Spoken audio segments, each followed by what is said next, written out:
history of Hulamin goes back many years. In fact, to pre the Second World War, when manufacturing, particularly during the Second World War, started moving out of Europe and North America.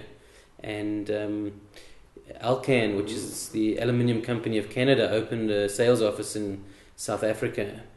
And sales of aluminium grew as manufacturing grew in South Africa, to the point where in the late 1960s, Hulamin was actually listed on the Johannesburg Stock Exchange as the Aluminium Company of South Africa. During the 70s and 80s, when the politics in South Africa became a bit more tricky for foreign multinationals and the Sullivan Code started kicking in, Alcan started selling off its shareholding to what was then the Tongaat Group, as well as the Hewlett Corporation, who amalgamated and formed Tongaat Hewlett. And Hulamin became a wholly owned subsidiary of Tongaat Hewlett from 1985 onwards. When the apartheid regime collapsed and many companies had to work out how they're going to deal with this new reality of being part of the global community,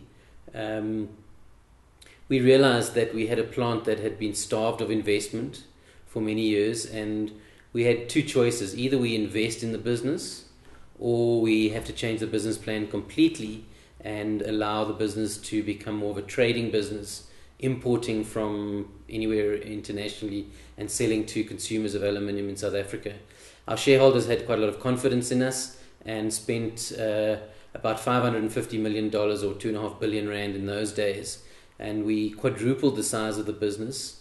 The investment started in 1996 and finished in 2000, and interestingly was predicated on the Anglo involvement. Anglo American was brought in as an additional investor in addition to its shareholding through Tongaat Hewlett, in line with an investment that they'd made in a company called Reamcan, who were producing aluminium cans in South Africa in competition with the steel cans that were made by what was then Crown Cork as well as Nampak.